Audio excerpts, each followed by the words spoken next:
President Bola Tinubu formally receives Governor Peter Mba of Enugu State into APC.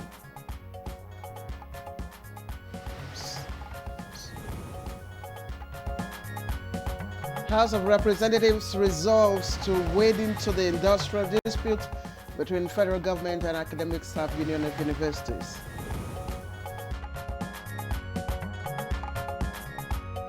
The House urged both parties to exercise restraint, embrace constructive dialogue, and prioritize the interests of students and national development. More access to tertiary education as federal government removes mathematics as compulsory subject for arts students.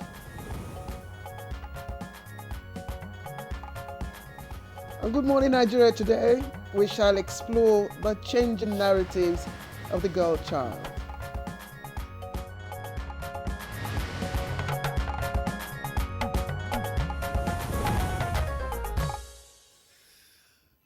Okay, Claire, I know you're excited because of today's topic. I mean, we should. We all should.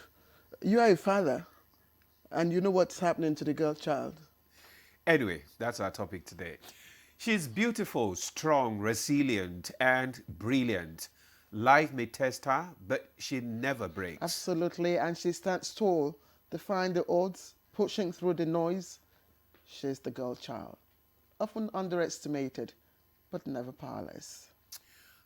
You're right, Claire. She struggles sometimes, setting boundaries, fighting back against limits. Yet, her voice remains her strength. That's right. And that voice, however, is unfortunately constantly threatened. By what? Cultural norms, traditions, and age-old limitations. Limited access to education, poverty, early marriage, and gender-based violence, to female genital mutilation, domestic labor, and insecurity, the challenges are many, and they stare us right in the face. Indeed, the myriad of them. Even in politics, the story is not any different. In a country of more than 200 million people, you can imagine only 4 women sit in the Senate out of the 109 members. Of course, we're talking about the 10th Senate. And just 17 women in the House of Representatives, no female governor, only 8 deputy governors across 36 states. All right. These numbers tell a story of exclusion. They say women still, are too far from the decision-making table. According to the Global Gender Gap Index, Nigeria ranks 130 out of 166 countries in gender equity. Exactly. And back home here, the 2022 National Bureau of Statistics, the multidimensional poverty index that we have, shows that poverty hits the girl child hardest in areas like education, food, health care, and other basic services. Well, the good thing is that besides all this, the girl child's spirit remains unbowed. She still dreams and she still pushes. And the dream will never stop. As Maya Angelou once said, I love to see a young girl go out and grab the world by the lapels. But here's the question. Do we give her enough room to grab it?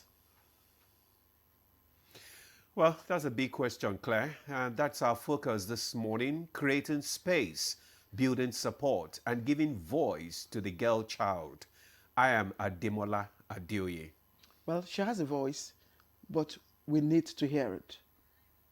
We need to hear that voice loud and clear. Welcome to Good Morning Nigeria today. I am Claire Adilabu Abdulrazak, and you're watching Good Morning Nigeria live on the network service of the NTA. As always, Chooks the Boy will be joining us shortly for the newspaper review, but of course not before we have the early morning news, and Chineye Oye is joining us this morning for the news. Chineye, it's good to see you. It's good to see you too, Claire. Good morning, Claire and Ademola. Here is the news. A new addition to the ruling party.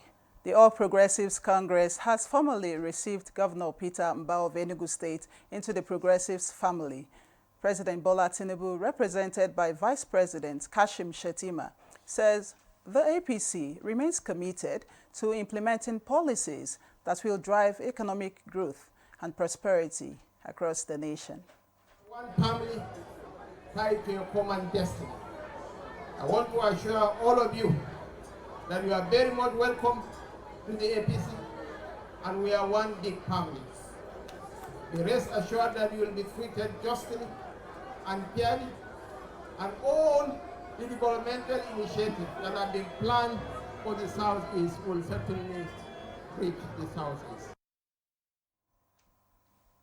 The ongoing ASU strike continues to pose challenges to Nigeria's education sector. The House of Representatives has stated its determination to find a middle ground in the industrial dispute between the federal government and the Academic Staff Union of Universities, ASU.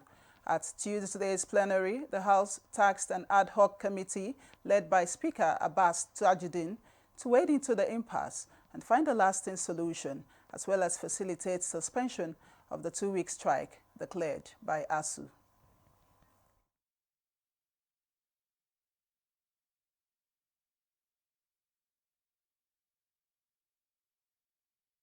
The House urged both parties to exercise restraint, embrace constructive dialogue, and prioritize the interests of students and national development above all other considerations.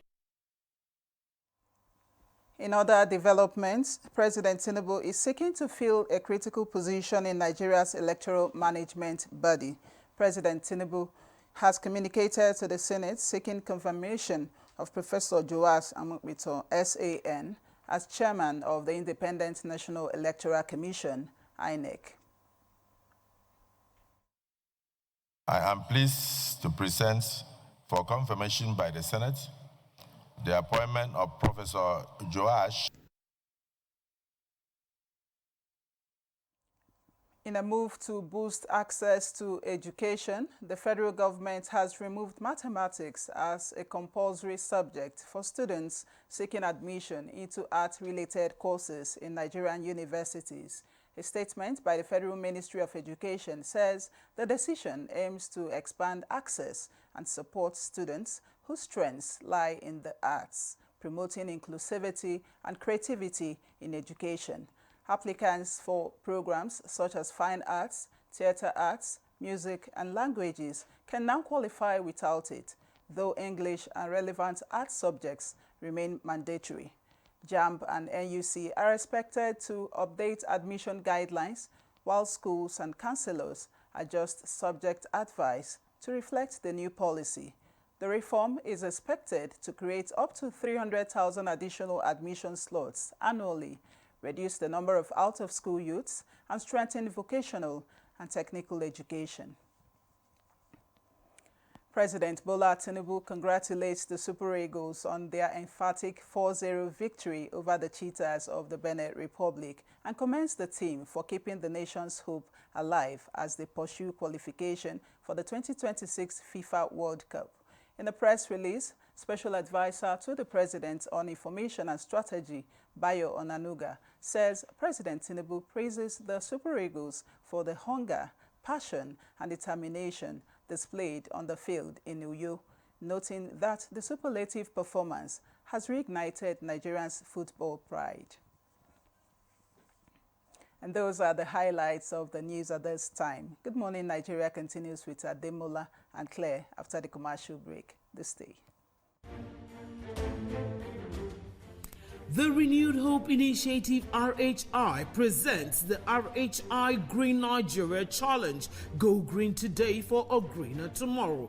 This national competition is in 3 categories. The household category is a tree planting competition amongst 11 frontline states in northern Nigeria. Each participating household in Adamawa, Borno, Bauchi, Gombe, Jigawa, Kano, Katsina, Kebbi, Sokoto, Yobe, and Zamfara states will plant a minimum of 1 tree to qualify, with a video evidence of before and after the tree planting exercise.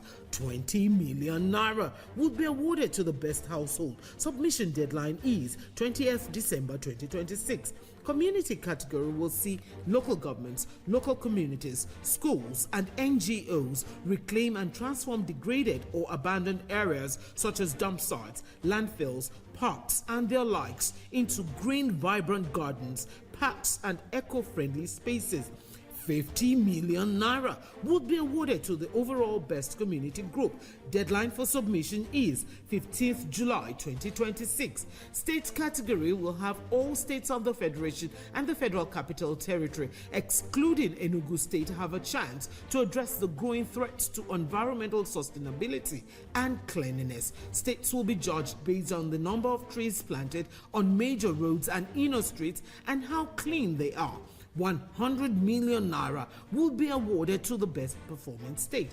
Already, Enugu State has 100 million naira for being RHI's model green state due to its greenery and cleanliness. Video evidence must be submitted by participating states on or before 20th December 2026. All entries must be directed to RHI Office, State House, Abuja, or email rhi.greenchallenge@statehouse.gov.ng.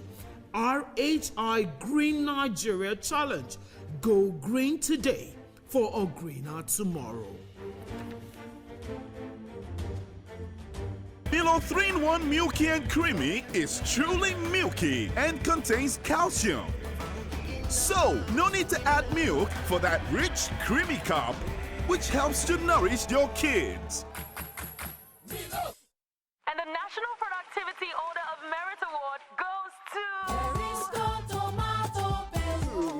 The only tomato paste manufacturer to win the National Productivity Order of Merit Award by the Federal Government of Nigeria, endorsed by the Association of Private Medical Practitioners of Nigeria. This is an evidence of 100% natural goodness. Eat healthy to live longer. Buy now and enjoy up to 20% discount. Little body, big moves.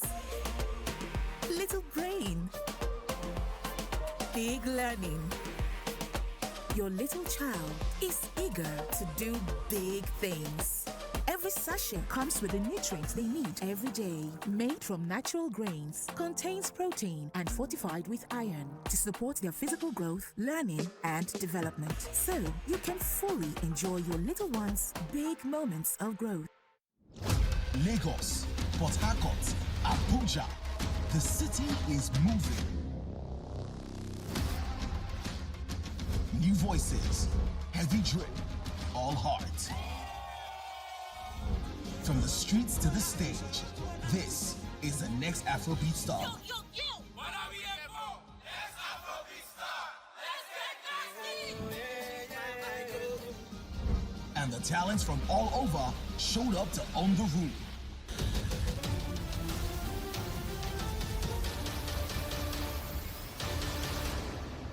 But they're not alone. Spiritual. Gospel.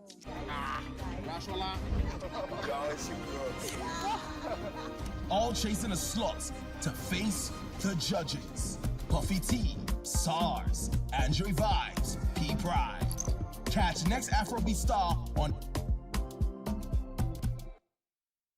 What wakes you up in the morning? Is it the sunrise? Is it the alarm? No. It's your dream that wakes you every day. It's what drives you like a powerful engine. That's why you start strong every day with the rich, creamy taste of Nescafe 3-in-1, carefully crafted from selected coffee beans. You're on your hustle, and you won't stop until you succeed. Start strong, finish strong.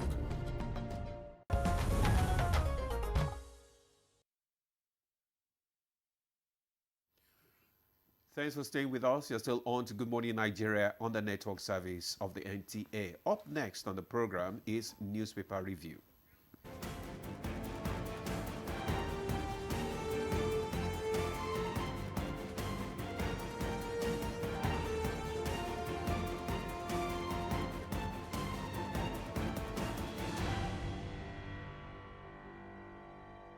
right, I'm glad to welcome Chukwudi Okodiwaja to Newspaper Review segment, and he knows why. Chooks the boy. And I'm hesitantly glad to be here too, because I know what you're talking about. Oh, yes. There will be playoffs. You know, just go on. Yesterday. Yeah, but there is real hope. Oh, well, hope is what every man needs in life. Even if you're the richest man in the world, you need hope still. Yeah, because your stocks could tumble without warning. You know, so hope is a necessary ingredient for human life. You know, I'd rather we lost out at the playoffs than losing. That's true. I mean, it would have been such. That's true. And it showed us that Nigerian football is not as bad as some of us, thought it was. Yes. But what I would advise is, I checked Google yesterday.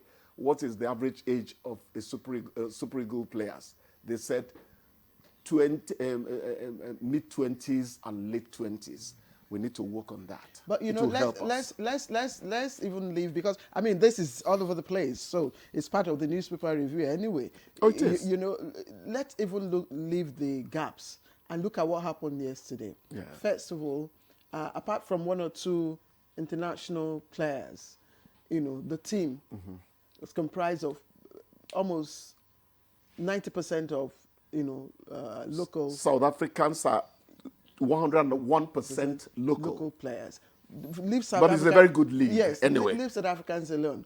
And then you look at the test for goals. They knew what they were, going for. They knew. In fact, I read somewhere. The question is. Sorry, Demola. I read somewhere that as soon as they got to Uyo, while they were alighting from the plane, the spectators, cheered and applauded the players. But when he got to the goalkeeper, they said, someone said to him, "No, do that thing, you do that again, no." Someone said always to him, dropping the ball, right? Yes. The entire back line was suspect. The defense includes the goalkeeper himself. He kept running out. Yeah. And dropping There's the something ball. wrong with that defense. They were the people who threw away those initial chances, but we're happy. Someone said maybe he's been compromised. No. Because, he plays for, what's it called now? He plays in South Africa. Africa. He's a South African club. So you can imagine that. But if they had been playing well. They almost lynched him now in the last, they said it was a problem against South Africa. That was why. It was the barrier, Anyway, Chukwudi, it was a good win. No, it's a good one. Hat-trick by Victor Osimhen. It's a good one. Just, I couldn't watch, I must confess. I had to wait till after the match. But I had one ear to the ground. But you see, the thing there is, if those Beninois played like they had respect for the Eagles, I don't think we would have scored those 4 goals. They thought we were a foregone conclusion. Yes. They came to attack and they left their defense. That was deadly thinking for them. They are out now. Anyway, let's quickly look at some of the trending stories. I'll start with the Daily Times. The Daily Times has at its lead story, Senate probes alleged Christian genocide, sets up ad hoc committee. It's right there on the front page. And there are also other stories trending there. Tinubu seeks Senate confirmation of Amupiton as INEC chairman. It's on page 2. And, okay, so Chukwudi, Senate probes alleged Christian genocide, sets up ad hoc committee. What did the president say? This is a lie from the pit of hell. I am one of the people who say there is no Christian genocide against Christians in Nigeria. If you check the number of fatalities that have happened since this thing that we should have been spared the grief of, you'll find out that people whose religion is not Christianity may have suffered more in terms of number. I think what is happening is that the Nigerian Senate doesn't want the United States, whether you like it or not. America can make trouble for you. Let me put it in, So you need to also put up appearances that what you complained about, we are not, that's what they are doing. Otherwise, I don't agree with them. The president called it a lie from the pit of hell. But it's a good step that the Senate is, at least looking into it. That's the problem I have with with the world, Africa in particular? Why are you even particularizing Christians? Tell me that you don't want humanity to suffer from anything. When you come with all these divisions, that is where the problem starts. The Muslim is a human being. The Christian is even the atheist is a human being. Cover them properly. That's how to think, you know? I hope I sounded angry enough. Look, this other one is still within the framework of the legislators.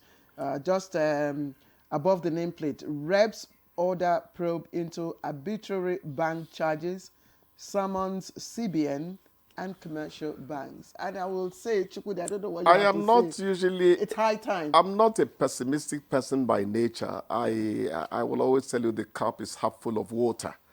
But I am pushed to think what will come, result from the probe and all that. This thing has been on for some time. If ERA were on set now, oh my God, oh, she will take up cudgels against... She will tell you all those monies they are removing and all that. Nyeri has a way of calculating it as if it is crayfish money. You go to check on onion and all that. But by the time she has a point. Yes, exactly. She has a point. Every nickel, every penny, every kobo matters. People like me are beginning to realize that in our old age now, that it's good to respect money from beginning. Teach our children money sense. Poverty will be reduced in their adulthood. But Chukwudi, what do you think might come out of this? Because we've seen similar moves, you know, to probe activities of telecom, you know, companies, and then it still boils down the same thing. You heard the way I started. I said I'm not a pessimistic person, but I'm interested in knowing what will result from the probe. I've said my bit. So let's wait for the outcome. But let's wait for the outcome. Let's not prejudge anything. Yes. All right. Are you done? Okay, no, you can take if you have other stories.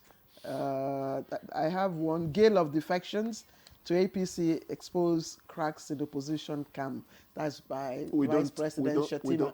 Just like Mba says, I joined APC to embrace visionary leadership. Governor Mba, Southeast voices disregarded for decades under PDP.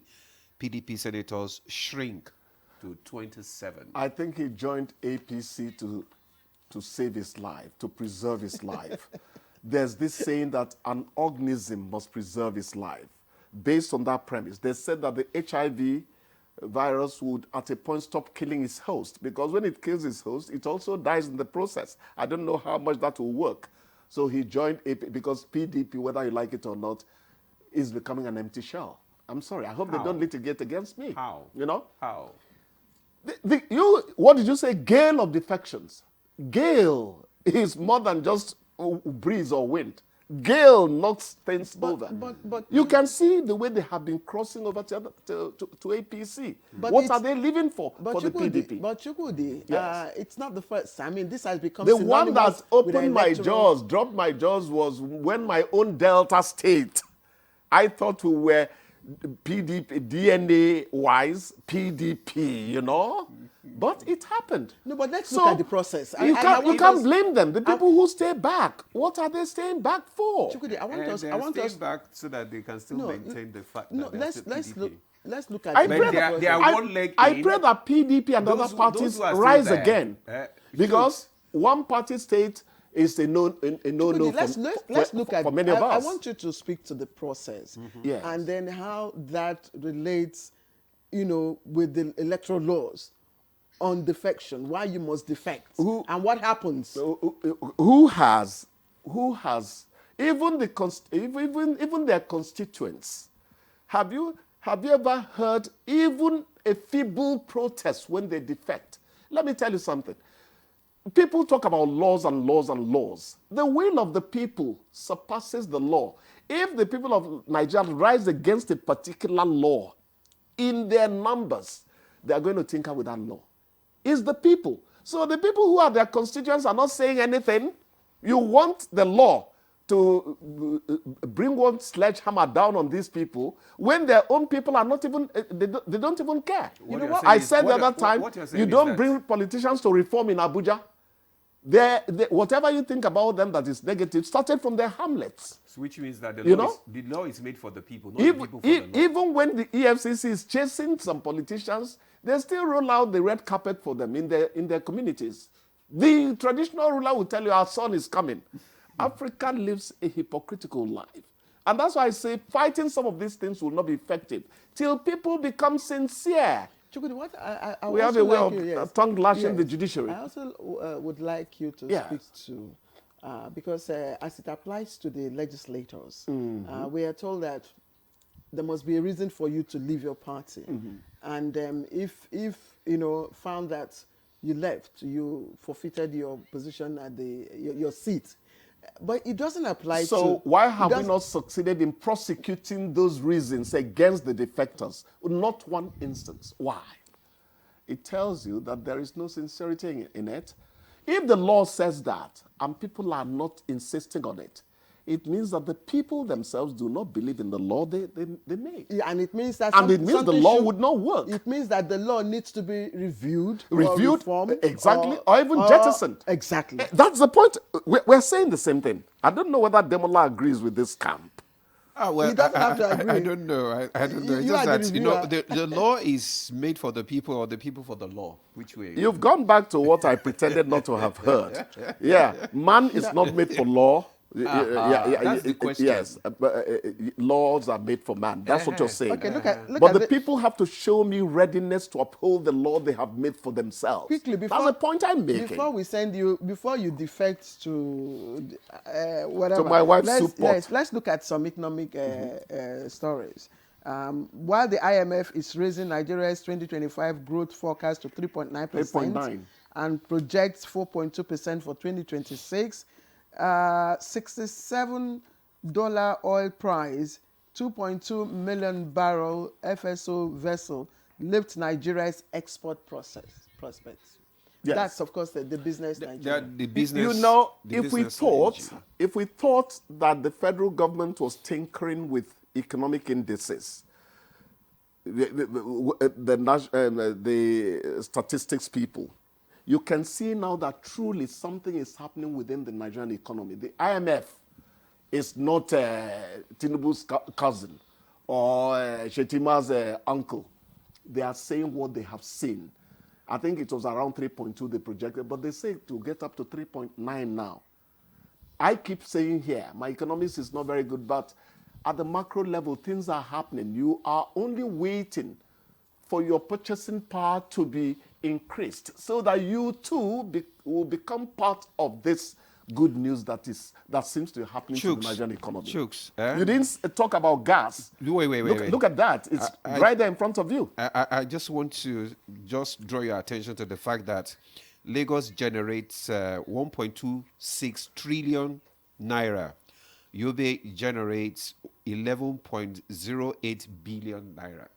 Can you see there's a rider. No. There's a rider to that. No, but that's widest revenue gap. Exactly. I think that's that's understandable. Lagos is Lagos. Yeah. You know, this over-concentration of Nigeria needs to spread development. That is For instance, I don't know why we've not had another port, you know, after Benin down to Port Harcourt. Let us begin to think like that.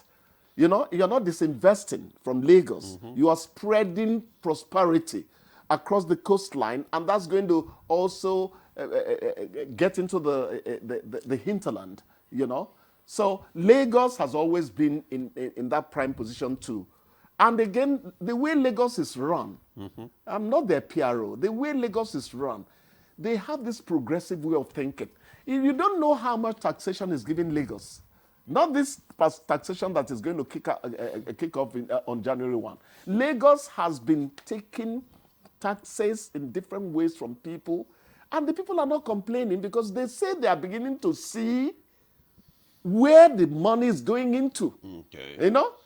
And the one was BBC. The infrastructure. They say they don't plant flower for Oshodi. And by the way, Chukudi, before we let you go to say goodbye, a lady met me yesterday I think I want to recall her name. She's Mrs. Abaji. Okay. And she was... What about Chooks the boy? Oh dear. So my fame goes beyond the studios. I hope my mom is watching TV. She will know I'm doing well in Abuja. Thank you so much for doing well this morning. Claire, you are? Thank you. We'll be right back.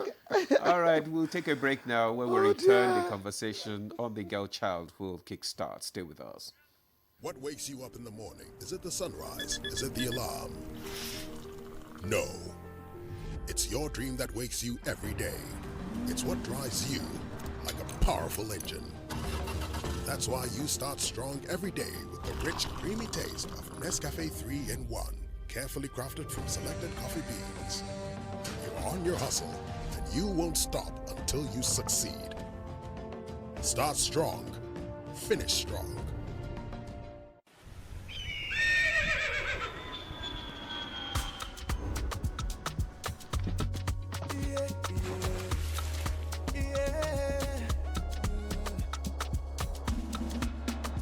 From the Atlantic across the savannah to the Sahara, we rise, a land of the free, we know they tire. We dream great, our spirit is undying. Resilient, rooted like palm tree, we swear in colors, we stand back in demand, we make solutions, we ignite passion, yeah. Diversity is unique, we have more than the solution. We are Nigeria, strengthening unity, we know they carry life. We are Nigeria, together live the dream of a land with great destiny. We are Nigeria. I am the real Nigerian. Brought to you by the National Orientation Agency, NOA.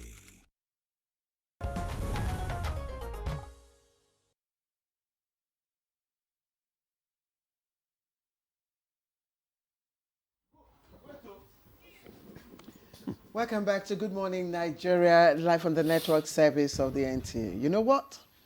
The story of the girl child is usually written on the margins of culture, tradition, and so on and so forth. Choice, exclusion, and all of that. But somewhere, the girl child, or should I say, a brave girl is, at the boardroom. A brave girl is operating a digital platform. A brave girl is, in the entertainment, music, all over the place, trying to make her voice heard. And indeed, that's a narration or a narrative that we hope to change or sustain or even make better. And not just the girl child. The woman in the rural area is also waiting for someone to hear her own version, her own story. So today on Good Morning Nigeria, our focus is on the girl child and how we can change the narrative and amplify the voice of the rural woman. Let's listen to these background reports together, and when we come back, we'll begin our conversation. Every October, the world pauses to reflect on the rights, dreams, and challenges of the girl child.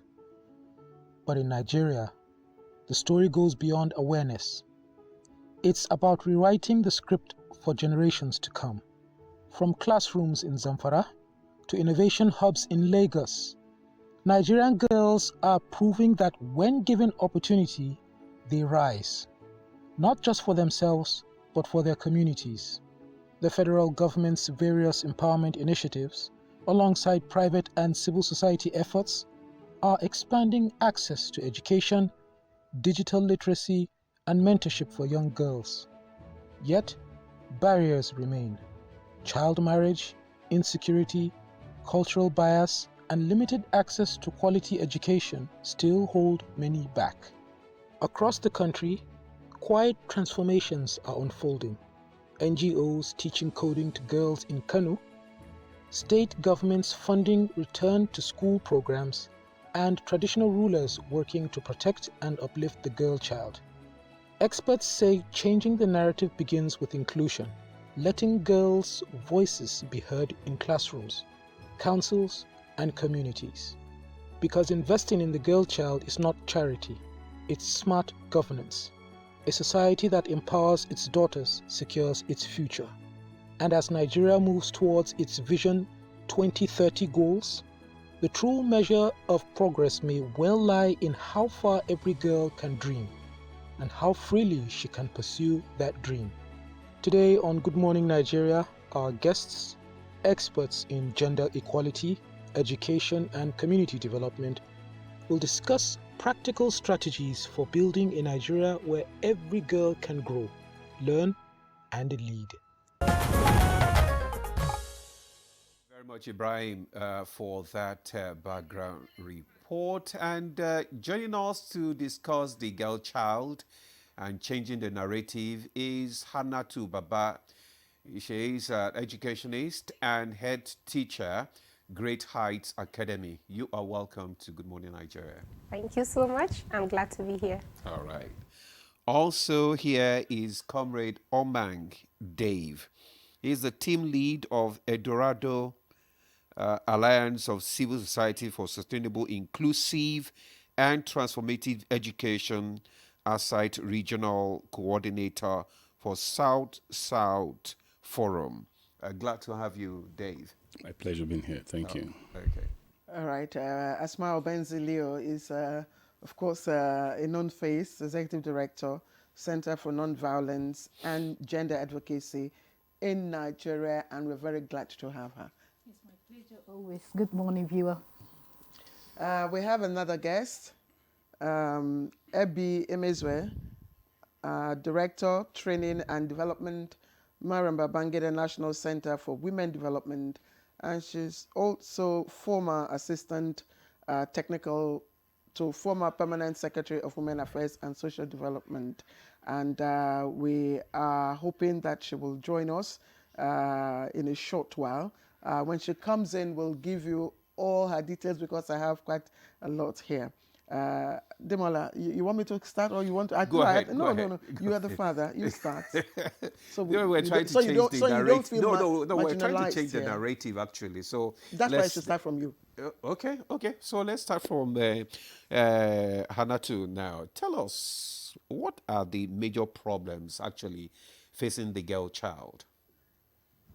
Well, for the girl child, I think it's more about her being misunderstood or her role being misunderstood.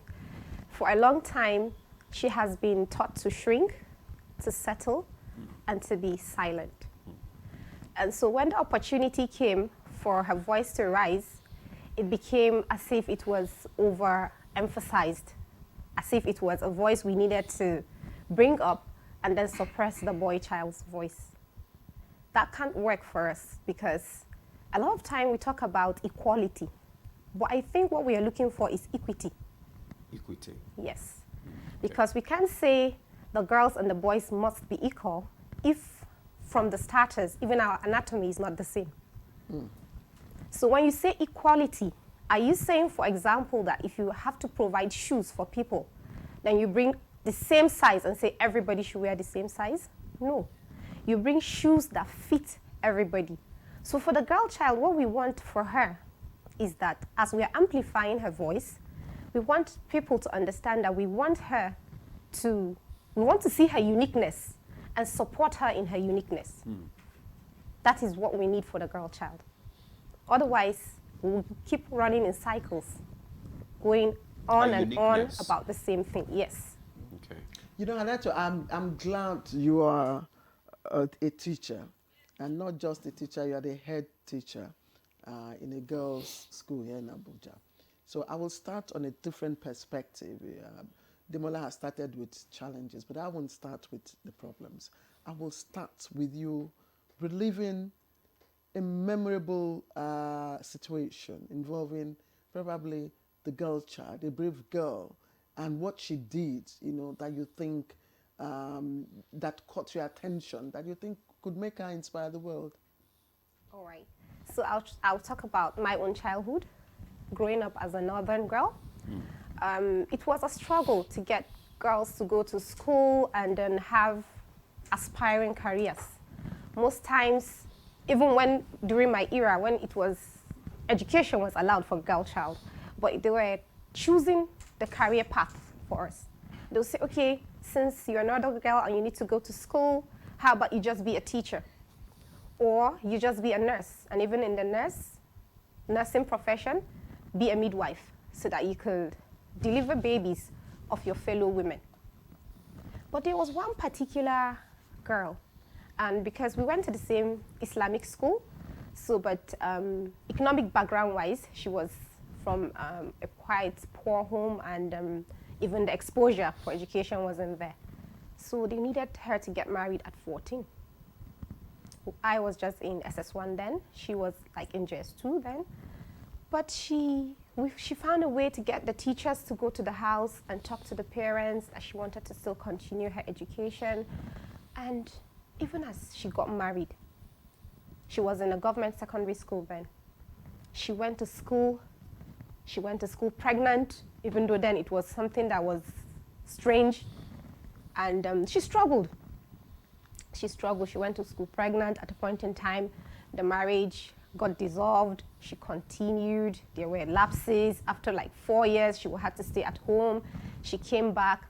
And today, she actually is a PhD holder. She's a lecturer. And she has gone back to that community and even the communities surrounding hers. And she's advocating for children to go to school. She has an NGO. Fantastic. Yes, she has an NGO where she gets teachers to go to the rural area and teach the children there. But one thing she's doing that is interesting is that she's dialoguing with the rural, the traditional rulers there. She's letting them see that she's talking about accommodation. So even though the girls have to go to the farm, for example, they don't learn the conventional way we learn. So their school is from 4 to 6 because the children in that area have to go to the farm. So she accommodated that. Then she has also another class for married women because a lot of young girls have been married before getting to even finish their primary school. And what she's saying to them is that, yes, you're a community, you have your values. If you don't want strangers to come in to destroy your values, how about we educate ours and tell them the kind of education we need so that they will now be the teachers of our children. That was the reason why the traditional rulers agreed for their married women to go to that school. So that's a fantastic, inspiring, memory you've relived for us. But Omar, do you know of any brave girl child that is inspiring the world today? Thank you very much. Good morning, Nigerians. It's interesting to know that the narrative is quite changing. And as it was many years ago, either due to lack of education or the kind of awareness that children are receiving these days, sometimes you see children being deprived, especially from their parents, maybe their mothers, because that she took over from her mother or her aunt or something, or relatives. So I had this friend who sometimes were in the primary school and later on secondary school, and somehow in the South, of course, children were given the opportunity to go to school, but somewhere along the line there was no fund. And the father was an uncle, now rushed to say, wanted the son to go to school because they were economically not balanced. And I thought that, look, she is a girl. Anything can happen if she stays back at home. So what now happens is let her go. So he sacrificed. Let her go to school. Yes, he sacrificed his own position for the girl, for this younger sister. So he stayed, I think, 1 or 2 years afterwards. His younger sister went to school, graduated even himself. Now he was even having this kind of tendency of my younger sister will graduate before me and possibly go further. I will be here. But he was talked to by the father, had the understanding of the father and neighbors and the village people as it were then. And they spoke to him and he understood. But the problem now is the daughter now went to the Polytechnic. Later, I think she went to do her BSc or something and got a master's. And the beautiful thing is that the lady now came back to the community to begin to encourage others and did a celebration to thank the father because it was in a village. And you know, the way it is, children, most people just say the girl child doesn't need much of this education. So, and it's like a norm, it's acceptable, and nobody queries you. I like that dream. Thank you, Omar. I have my story. But Because that is strange. Because when you look at the cultural setting in Nigeria and the societal expectations, you don't expect such a thing. That's why I said. That's why it was even my cousin. Yeah, it was my cousin. The guy was my cousin. Yeah. Okay. Yes. You have any story you want to share with us? Yeah, for me, it's an everyday girl because the resilience of the Nigerian girl child is something that is worth celebrating, especially on an everyday level. For me, why this topic is also very key and critical for me is because it was through the girl child education program that I started my NGO way back in 2000. 1999-2000, when I was serving in Jigawa State. Okay. I came to Jigawa State as a copper and to do my national youth service. And I discovered that every day we go out, you find out, it's not surprising because I'm a northerner and I see that every day. I see girls going to hawk in the market, and so they form like a cooperative every time they go together and they move home together. So I was like, this is an opportunity for me as a northern girl to also impact in the life of these ladies, young girls. I think they're between the ages of 9 to 14. So though they were younger ones too, but I think I focused on those that were like 8 to 14. So I went to the Women's Center then because I was serving with the government house. Went to meet the director of the Women's Center then. I don't know whether those centers still exist because those days they used to build one women's center in each of the local governments in Nigeria. So I went and met the director and I told her about my proposal of having a kind of out of school, maybe like, or what do they call it? I don't know how they call it, but this kind of after school program that you offer to yes, maybe alternate school. It has a lot of people call it by different names. So I did that with some coppers. We came together because I sold the idea because I couldn't do it alone. There were many. There were quite many. So what we do is that some of them come in the mornings and some of them come in the evenings because it's strictly a weekend. Because for coppers also, we also need to go to our places of primary assignment. This was how I started. And that earned me an award from the NYSC.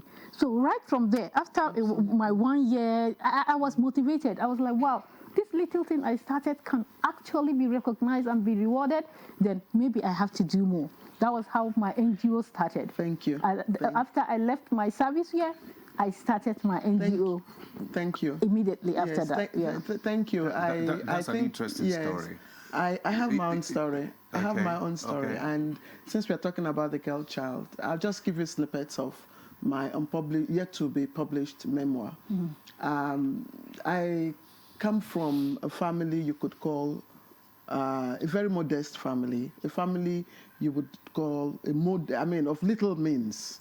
So you all know what that means, So, of course, I attended the public schools in Lagos you call Jacondi schools. Is the schools where people from my background, go. Then it used to be free education and all that. Now, the time came for me to go to secondary school. And my father, who was just, a worker somewhere, said he wanted me to go to, there was a school in Obalinde, one of the prestigious schools in Lagos then. It was Holy Child College. And my father wanted me to go to Holy Child College. And you had to sit, common entrance, you had to, pay some fees. But we didn't have the money. My mother just ran a small kiosk that I managed for her. I was the accountant, I was everything. So after school, I will go there. But my father insisted. My mother, there was this quarrel between my father and my mother. My uncle wanted me to get married. My mother wanted me to go to other schools, popular schools. But my father insisted that he wanted me to attend Holy Child College.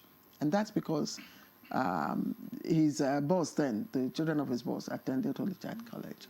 So somehow the money was raised. and I bought the common entrance. My uncle bought eventually agreed, and they bought the common entrance form, and I sat. The day the results came out, someone told my father. My father ran out from me. Hey, go and check. They said the result was out. I was in my tattered, dress. I mean, I couldn't even go near the children of the rich, but I was just peeping. Eventually, I saw my name. My name came out. Claire. All right. All right. Okay, that's good. Good story. And I got... Yeah, being emotional now. Yes. Anyway, I got admitted into Holy Child College, Lagos. If not, we would not have had you here, sitting here.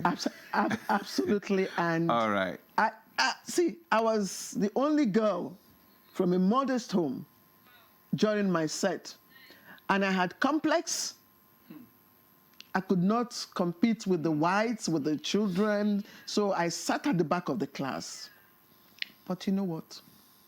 By the end of the first term, out of 39 pupils in the class, I was 9th, and that gave me the courage. By the second term, I was 6th. By the third term, I was 6th, and that's how I now entered into the clique. And today, and I know that I'm making Holy Child College students very proud, and I'm here inspiring a lot of people. And I'm doing my PhD, almost 60. I'm doing my PhD. Congratulations. So, I mean, that is the narrative we want the girl child today. We don't want any girl child to be deprived of education because of her background, because of lack. Okay. So that's why I want to go around again, starting from you. With the stories that you've heard, how does that make you think about the limitations, our laws, about the girl child and, in fact, the rural woman, the woman in the rural areas? Thank you very much. There are a lot of laws, and these laws are not anti-girls or anti-women. They are laws that are enablers, laws that create an enabling environment for every girl, child, every woman in Nigeria to thrive. We have the National Gender Policy, which is there. It has all the provisions that we need as Nigerian women in terms of legislation. We have the Violence Against Persons Prohibition Act, which also supports and also ensure that the rights of women are protected and violence is not being perpetrated against women. We equally have laws like the gender in education policy for the Ministry of Education, whereby there is a quota, setting quota that every girl child should go to school at every region in Nigeria. So we are not lagging behind in terms of laws. The laws are there.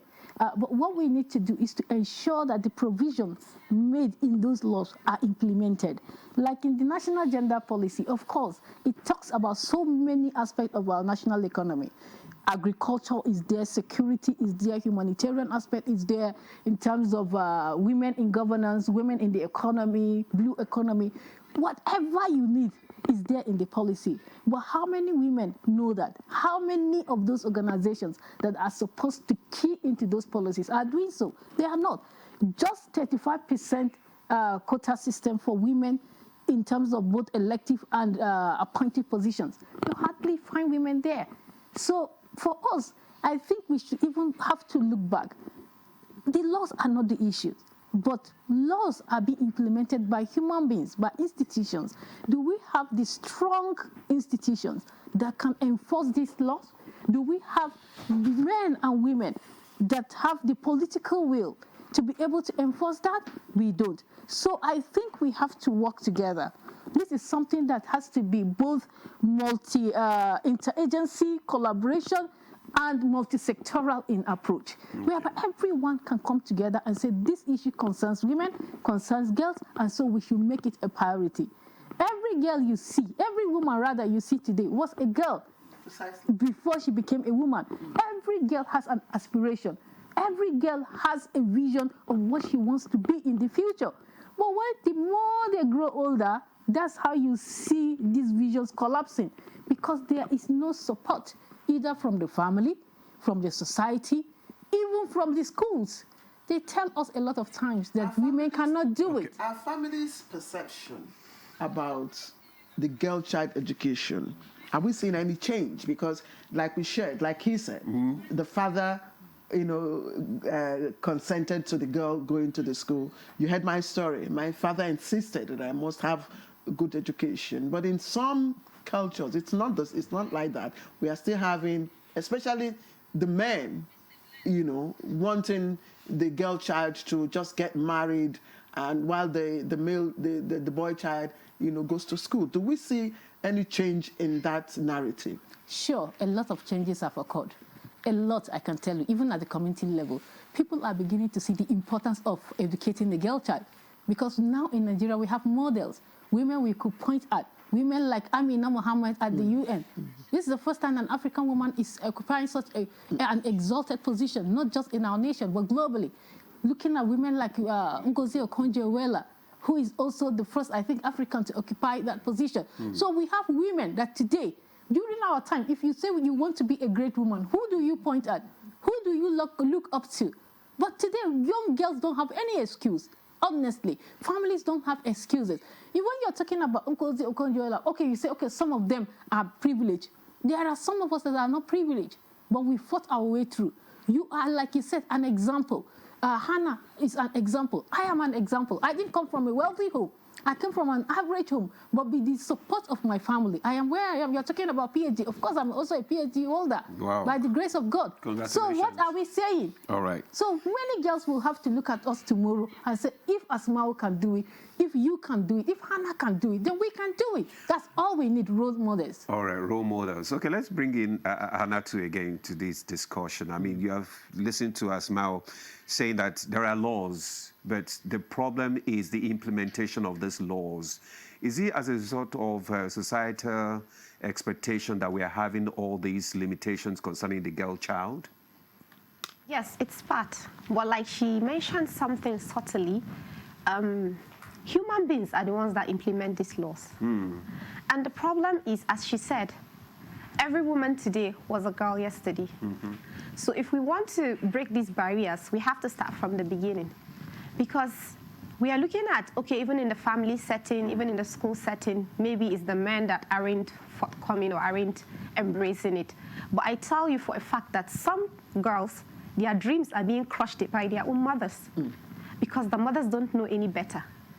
The cycle hasn't been broken. So we have the mothers telling their children that, their girls, that you can't do this, do something else. This is what is meant for girls. So until we start from the grassroots and begin to disabuse this narrative, this mindset we have, we'll continue to have the problem. The rules are there, the laws are there, even if at school level, okay, because I work in a private school, it's easier. But when you go to public schools, even if the teachers are trying to tell the girls that you can do it, if they go back home and their parents, their own mothers aren't supporting them, then you see that with time, their dreams begin to dim, the light dims slowly. So we really need to have a campaign and awareness where we try to see that that cycle is broken. The mothers we have today, how do we begin to change the mindset of the grown-ups now? That is the mothers that you talked about. Because without them having a reset, we still have this challenge, we'll still be there. So how do you talk to them? Well, because, earlier on you talk about equity, not equality. Okay, go ahead. So we need to start more campaigns, more programs like this, and the ones that we can take down to the rural areas, whether physically or programs like this for them to see. The most important thing is for them to realize that it's equity we are fighting for. Because any foreign law you bring in, if people see that their values, their culture is not reflected in it, they are more likely to fight it. So when you bring it down to them and let them see their values in what you're saying, it's easier. For example, going back to the north, because in Nigeria, we know that we have more out-of-school girls in the north than any other region. It's because they hide behind culture, they hide behind religion. So when you're able to let them see that that religion they follow actually supports this, and that we are not saying that we want to empower women so that they become the heads of the family, no. We want to empower them so that they can stand on the same pedestal. It's easier for them to accept what we are talking about. Hannah, thank you. I want to still remain with you before we go around again. And you know, I think it was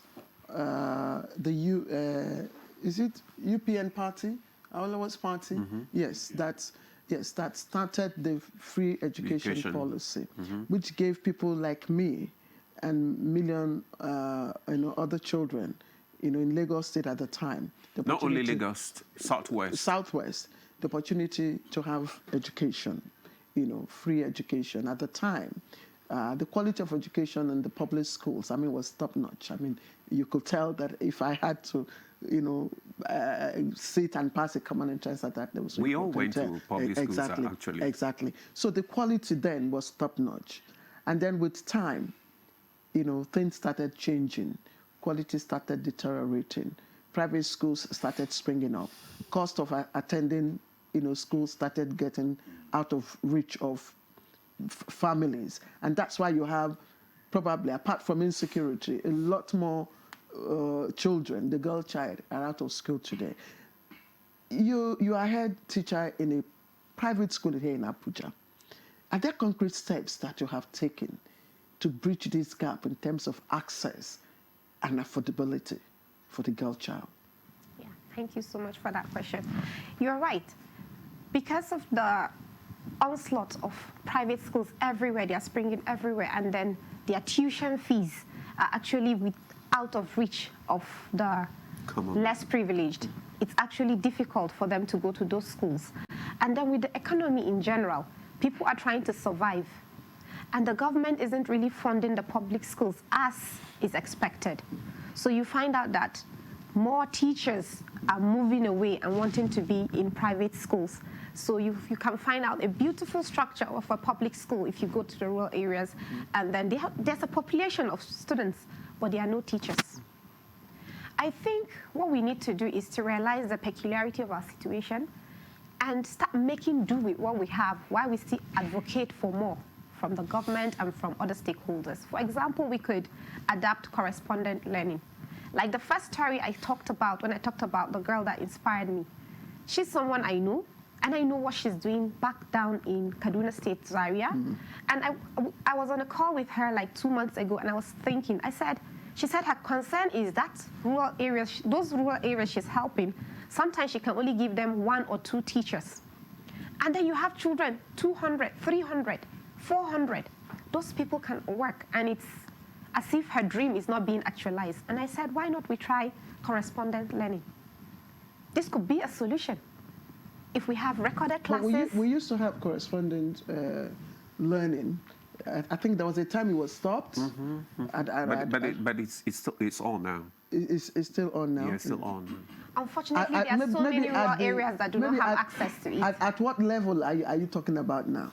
Primary school. Primary school. Yes. Okay, not primary school. Because they need to learn, and we don't have enough teachers to teach. That's true. So if we could bring that down to that level, at least it will starting from somewhere. How might it work? Because you're talking about at the primary level, how might it work? It's a lot, actually. A lot of planning needs to go in. Some resources need to go in, because we're talking about they need to have internet connection. You need to bring in probably a television that's set. A big challenge. Yes. The internet and all that. They for them to have access to. They need to engage, but that personal engagement will not be there. At that level, you need to have a one-on-one, interaction, cognitive interaction with the people. Correspondence learning, I don't know what you think, Omar. Yeah, thank you very much. Well, coincidentally, I was a member of the former Presidential Technical Working Group called ASP, Alternate School Program, during the late President Buhari's time. And luckily, again, I'm a member right now. On Monday, we're doing a review of another paper, Alternate Learning Pathways, being adopted by the current Minister of Education to see how they could mainstream the, memorized or standardized or memorized education with skillship, and to give children opportunity to be self-reliant and innovative as well. So we had NMEC, we had NC, National Commission for Nomadic Education, National Commission for Mass Literacy. Almajiri Commission. We had UBEC representatives in that commission to have a platform. And the platform, as it were, in the alternate school program, we identified sports like Makoko. For those that have gone to Makoko, it was a sport. I think when we were having the meeting then, the former Minister of Finance, Hajia Amina or something, I think she wept when they showed her pictures of children giving birth to children. Let me use a word like that. I mean, the hub. Now, the hub, you identify a hub. You meet with the locals, the chiefs, the opinion leaders that matters in such community. You meet with the Christian or the Muslim heads and talk to them. I went to Gangare in Jos, and it was very interactive because now the government is taking these schools or this platform to the people. It's not a conventional learning outfit where people have to prepare and go there. Now you give them access to do what they are doing. Maybe they are learning skills or doing one kind of jobs or something, then you now form, between that time, you create the platform to suit when they'll be free to have that school with trampolines and toilets and all of those things to give them opportunity, especially for the girl child, to use the restroom whenever, or convenience, whenever it was. And that was a very good platform because sometimes proximity matters too. Again, I was in Calabar, I think in July, to help support the Almajiri Commission in terms of identification and mop-up of students to actually see how they can reduce the number of out of schools. What I saw went to Bakassi in Cross River State, went to Akbabuyo, we covered the state. I went to a community where I wept, and all I had to bring out because the woman said, I have 4 children, my husband has left me, and all of that. And I was like, now, what this woman needs is not even education first, it's to feed. And we looked at and I tried identifying schools within. The schools were a bit far away.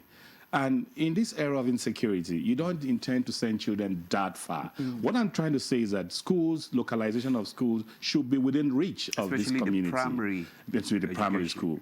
Now, there's this unique thing about the girl child. Let me come back home again. I just wanted to give a general picture of how it could work. Now, the girl child is very unique. And unless the community, you see, whether we like it or directly or indirectly, our track goes back to our villages or culture or community. For some of us that are in town, we belong to our village or community meetings. And there are certain things you do that tell you don't come back to the village because that's a taboo. All right? Now, somebody from the south now says, okay, because her father has died and they are sharing whatever, and you give to a girl child, he tells you, sorry, from a tribe, God forbid. It does, you know what that means? God forbid. How do you do it? Because you know that thing is not supposed to be done. And because I'm enlightened, I'm educated, and I want to do it. And because you or the 3 of you now forms sort of a gang up against me, there's a possibility that you may report me back to the village or to our community, to our chief, that Mr. This is doing this. Naturally, I begin to go back or relent from the effort or the stride I want to do. So a lot needs to be done within the community level.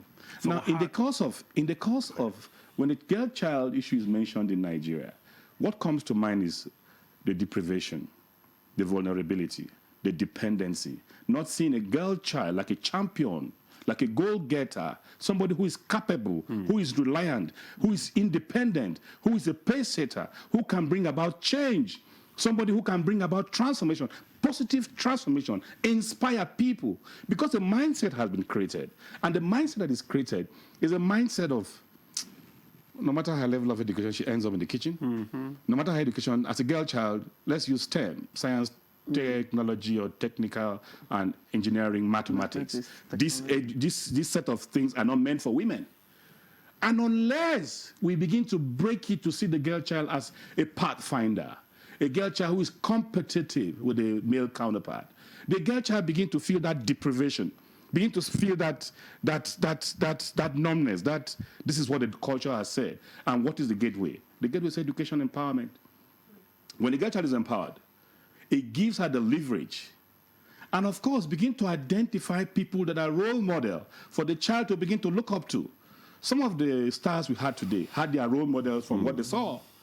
There's something with educationals will say the heart of a child is like a blank slate, a tabula rasa. Yeah. So when he sees and hears, and he or she begins to be inspired by the activities. Naturally, she begins to do the things that that woman does. And how can that be done? That can be done by storytelling, by what we call infographics. Doing some infographics, pictures, colorations, and something to show the girl child.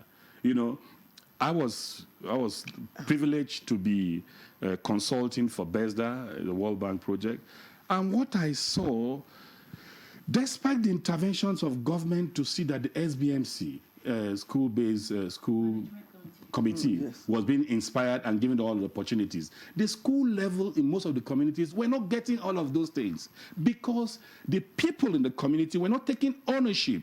Some girls were being looked, and some of the washroom that was made wasn't made in such a way that it could accommodate the ladies.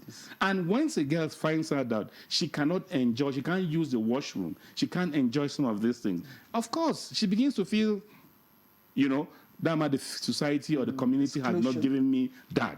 And the religious leaders need to play a lot of role. Advocacy and awareness is important. The legal framework is important. Okay. Thank you. Okay. Yes. Because I mean, he's just talking about ways in which we can dismantle all these stereotypes, limiting the potential of the girl child. And earlier on, you talked about mentorship. You understand, when you see role models, how do we begin to use these, role model mentorship, to probably bring out the best out of the girl child in this country? There are a lot of ways. I think first we have to build the agency of the girl child herself. When I say building the agency of the girl child, it means that we shouldn't always, the narrative, talking about changing narratives, we shouldn't always be looking at the girl child as if she's always the victim of circumstances. We begin to look at how she can be translated into becoming a change agent, believing in herself, building her confidence, giving her a voice so that she can stand and advocate for herself. We all assume that we know what girls want. During my time, and one thing I know is that we are not a homogeneous group. Women, there are rural girls, there are urban girls, there are girls with disabilities, there are girls from poor homes, there are privileged girls. So girls are of different categories. But one thing that is a common denominator, or should be a common denominator, is the aspect of them speaking for themselves. You understand? When a girl knows what she wants and she tells you what she wants, believe her and support her to achieve that which she wants. We always feel that because they are children, they don't really know what they want. I tell you, they do. Think about yourself when you were their age. Did you really know what you wanted? Many of us really say what they probably would need from us will be guidance. Exactly. That's where it brings us to the aspect of mentorship. Because I'm taking it one step at a time, building the agency, then the aspect of leadership. We have to begin to inculcate leadership skills, soft skills, into our girls from scratch. When they are coming up from age 2. You understand? We shouldn't be shutting girls up. I remember, if I wasn't a confident child by nature, I would have been a very timid child, adult by now. Anytime, because I was really very curious and I love to ask questions. My grandmother thought I was becoming too much. She doesn't even want me, my mother, to be bringing me when we are coming for a holiday. She would just say, that your daughter that has mouth, let her not come and sell us. In local language. But she feels... Yes, you are talking about being outspoken. Yeah. How much does the environment in which the girl child is raised impact on that? This is a natural phenomenon. I wasn't raised in a privileged home, but I was vocal. I was outspoken. The best thing is not even the outside environment. There are many agents of socialization, and it starts with the family. So when the family has created an enabling environment for a child to speak, that is the first thing you need. You don't need validation or endorsement from the outside. For a parent, first start with your child. Ensure that you don't shut up that child. Allow the child to be expressive. For me, my father was a highly gender sensitive person. He gave us that which he had, and he allowed his girls, and we were many. We were 6 girls, 3 boys, right? So all the girls, he allows us to do whatever we wanted to do, not as in the house. He allows us to talk to him. He sometimes even creates that opportunity that those of us I was at the middle. So I think that gave me even that I wasn't younger, that I felt timid, and I wasn't the eldest, that I felt, okay, I knew it. I was just a curious child, and I was at the middle of the family. So anytime I come, and I asked my grandmother, why is this? Why is that? Who is this one? This and that. So she felt, no. In this village, you don't ask questions. But they will tell you. The moment you ask questions, you are targeted. You know what Demola calls me? You know what Demola calls me? Maybe I would love to know. Says I talk too much. Yeah. Because we're naturally wired. No, women generally are wired to talk. No, that is, it's scientific. You agree No, but with that. it's scientific. No, but that is not about suppressing you in any way. You understand? You can express yourself. Vocal. If we No. Some overdo it. So that's where you need to put a limit. Yeah, that is what I... There also has to be a limit, right? But if a child... But what I am saying is that, not that you allow the child to just talk, but if a child is inquisitive, it shows that that person is intelligent. Yeah. So nurture it. But by the time you begin to shut the child down, that child feels, oh, by being inquisitive, I'm wrong. So even when he gets to school, where he needs to ask questions, where he needs to talk, he shrinks, and he doesn't do that. So that brings me to the second point of leadership, allowing people to make decisions, allowing the children themselves to influence each other through their actions, right? If they're able to do that with confidence, that gives the girl child the ability. Do you know some of us, when we were younger, we were more confident as women. But the older we grow, because they tell us, don't do this, you're not supposed to do that, we shrink. And that's how you find confident girls, timid adult women. So that's the huge divide. And lastly, mentorship. Mentorship, no matter your upbringing, there's always an opportunity to rewrite the wrong, right? By having the proper role models and guardians, people that will put you through, people that will be able to. What do you mean enough? We have, how many women do we have in Nigeria? Mentors do not have to be women, please. Exactly. My father was my greatest mentor. I had a mother, but my father was my greatest mentor. Absolutely. And he was a man. Yes. You understand? How I wish he's still alive to see who I am becoming today. Because this was what he really dreamt for me. This was what he really wanted me to be. And I am walking in his footsteps where he wanted me to be. So men themselves should not say, I'm a man, I can't mentor my girl. You should be your daughter's greatest mentor. Asma, if I allow you, you will take over this program and become the presenter. So, see who is talking. See who is talking. Wait. Okay. We already have some comments, which we should read so that please, they can also. Please go ahead. Yes, so that Hannah can just respond to some of them. This one is, the girl child's narrative could be changed to an inspiring story if the economy is good, the environment is right, and the culture is reformed. We need to identify specific exploitation, risk associated with girl child at early age, and deploy appropriate policy to mitigate the risk. Now, the second one says, good morning, NTA. I'm Afsat Ibrahim. It was stubbornness that made me to go to school. and with that, I became the first woman in my family to go to school that time. This paved way for others as well. My family started letting their children to go to school. We are proud that with all the effort, somebody in my family can stand up as a graduate. Thanks for letting us talk our story, our side of the story. Thank you guys for this. It is really touching, thinking about the past.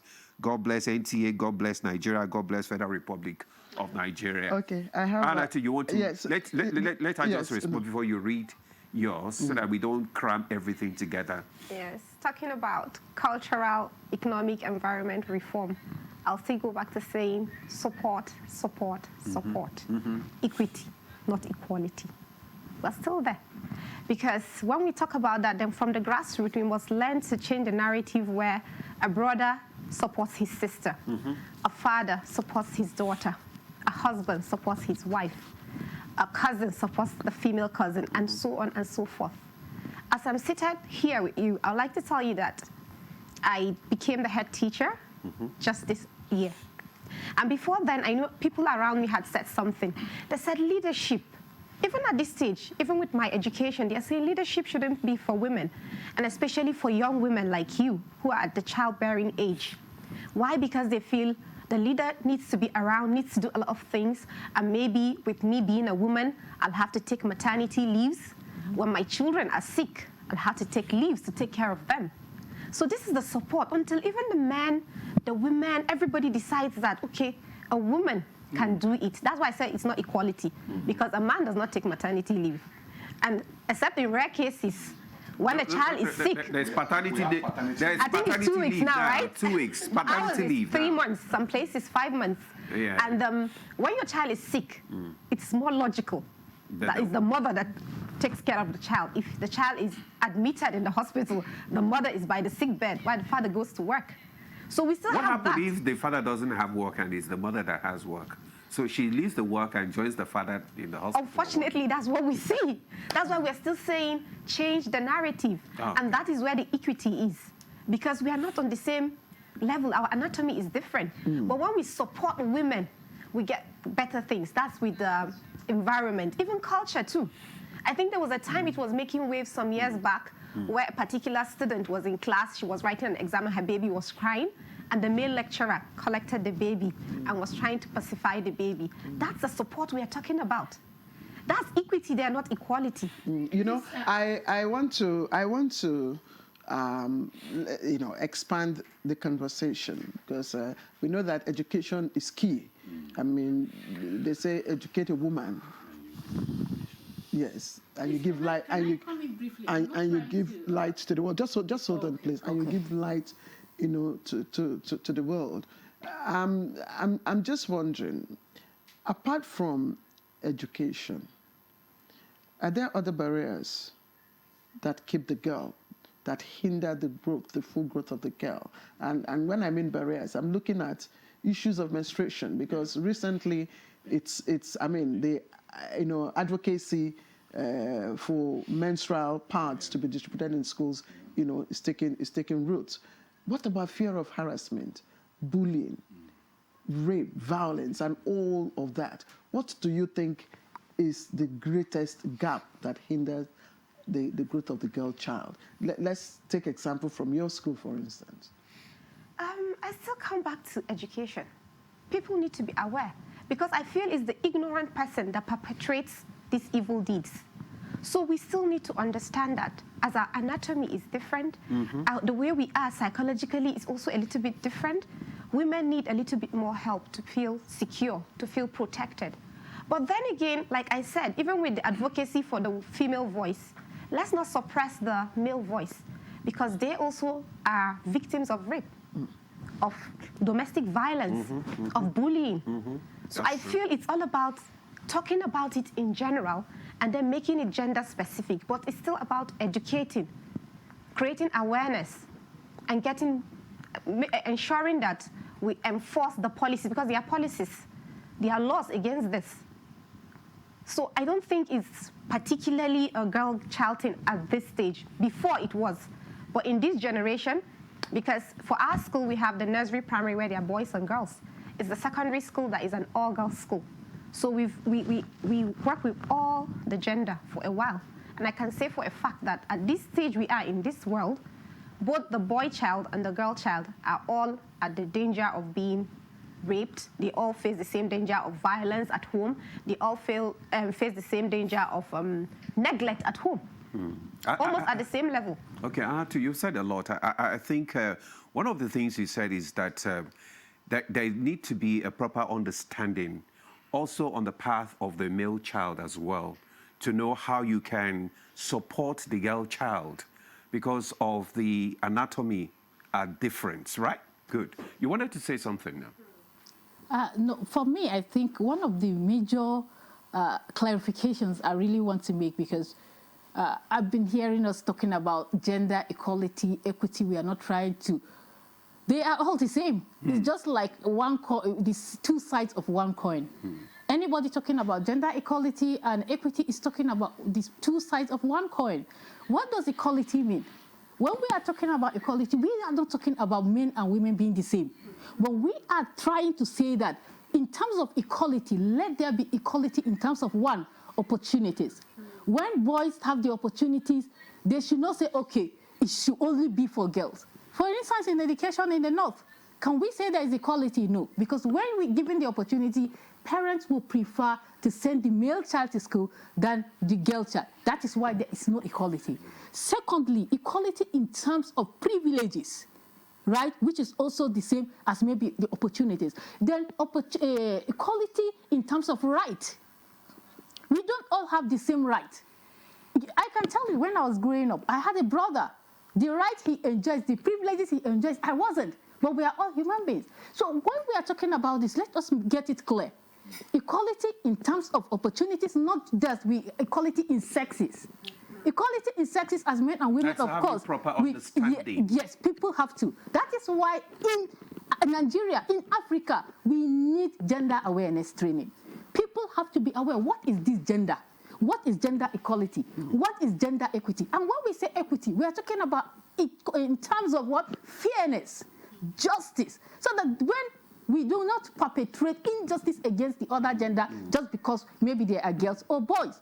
So this is basically what I wanted to clarify. That when you hear advocates... But I think we should not go into semantics, because when you talk about equity and equality, yes, there's a thin line of, difference. Like you said, equity is fairness. And justice. Equality is same. You give me, you are fair to us.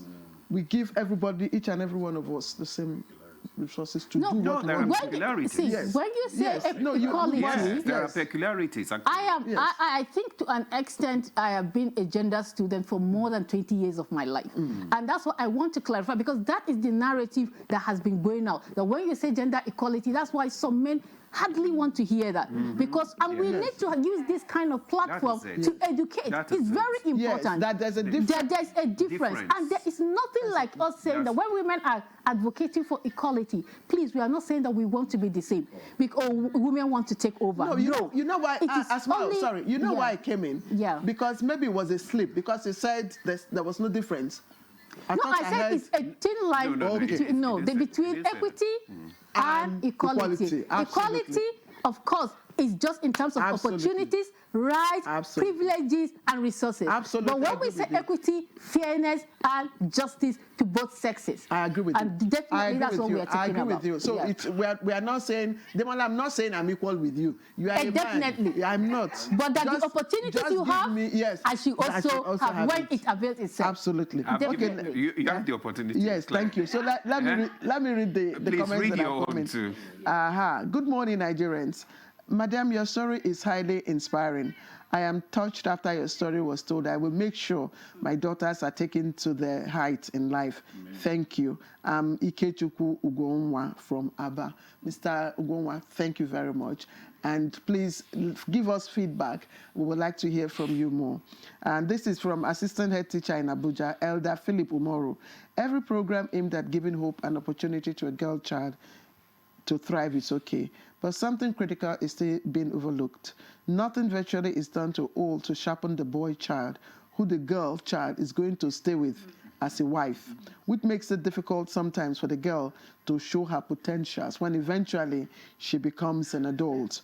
That's Elder Philip Umoru. I think you talked about it, or no, you talked about also not to overlook the boy child as well.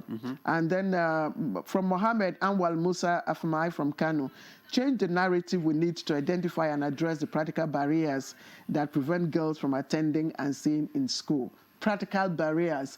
Menstruation is one practical barriers. Harassment, bullying, these are practical barriers. We'll speak to that. Good morning all, well done. Let the girls know that they need legal, financial empowerment like boys, and should not be dependent on them. Again, let the society stop terrorizing the girl child with the narrative of you must marry young in order to escape menopause. That's another angle. Let the girl child have a breath of fresh air. Thank you, all of you. And we want to even clap for the fathers who have supported the girl child. Thank you. Let's take a promo. When we come back, we'll take some of the questions. The Renewed Hope Initiative RHI presents the RHI Green Nigeria Challenge. Go green today for a greener tomorrow. This national competition is in 3 categories. The household category is a tree planting competition amongst 11 frontline states in northern Nigeria. Each participating household in Adamawa, Borno, Bauchi, Gombe, Jigawa, Kano, Katsina, Kebbi, Sokoto, Yobe, and Zamfara states will plant a minimum of 1 tree to qualify, with a video evidence of before and after the tree planting exercise. 20 million naira will be awarded to the best household. Submission deadline is 20th December 2026.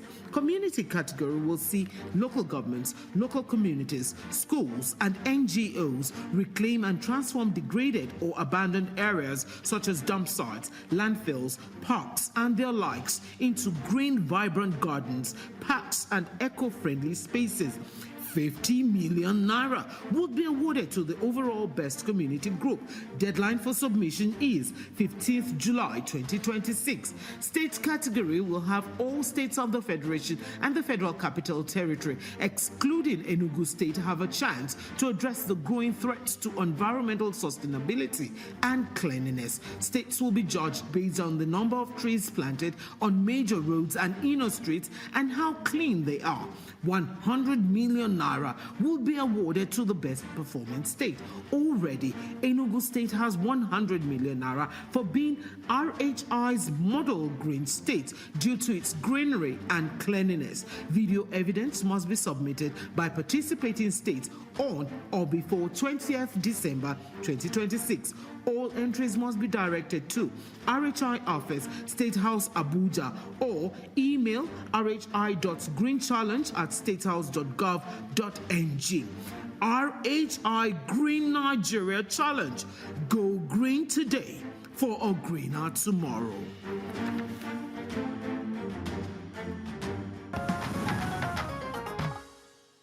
All right, thank you very much for staying with us, and good morning, Nigeria. And it's been very emotional and indeed enlightening conversation we're having about the girl child. Of course, we're not forgetting the boy child as well, since we're all talking about equity and not equality. We read some questions earlier on. We have more coming up, so let me quickly take them. This one says, humanity is built with a desire to appreciate value that creates solutions. For that reason, families will love to see their children, be it male or female, thriving. But how does double standard create constraints here? That's the question.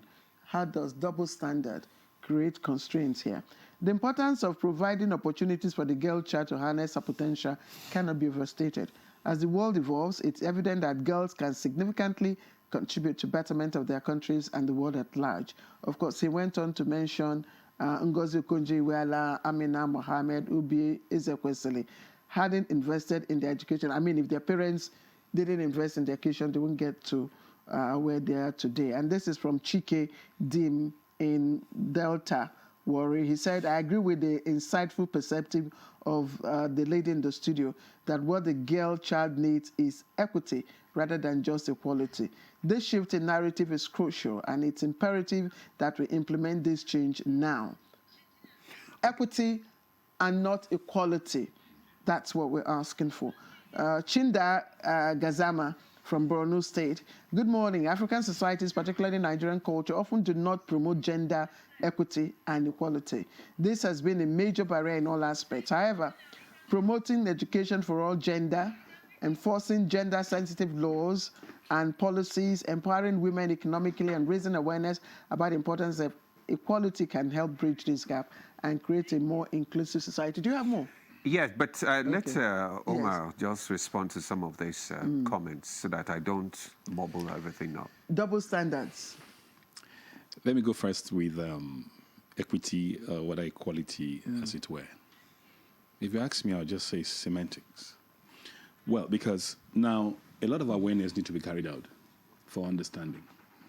Because if there's no awareness, understanding becomes a problem.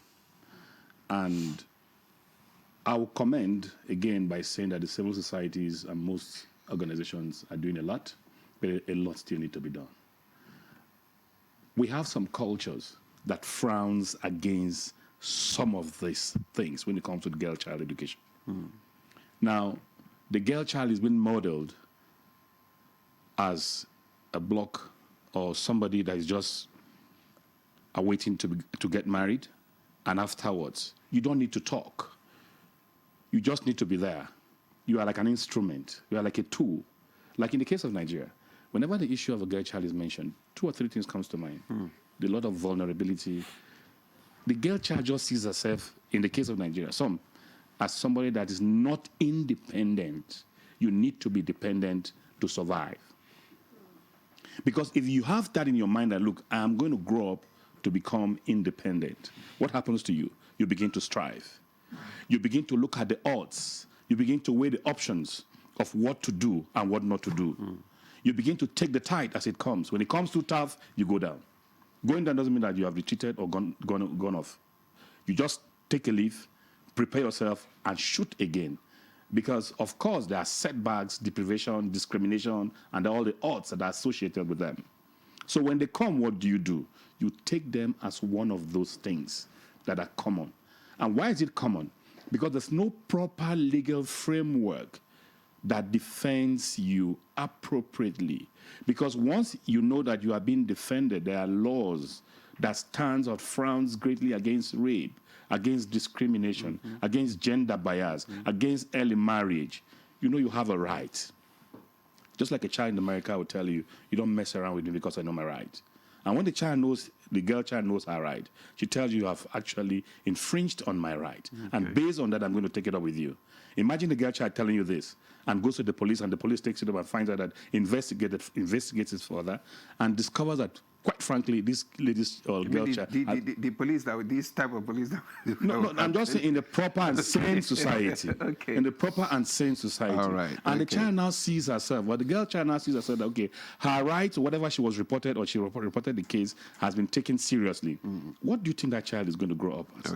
She's going to grow up with the mindset that her rights, her privileges are being protected. And once that is done, the sky is just a starting point.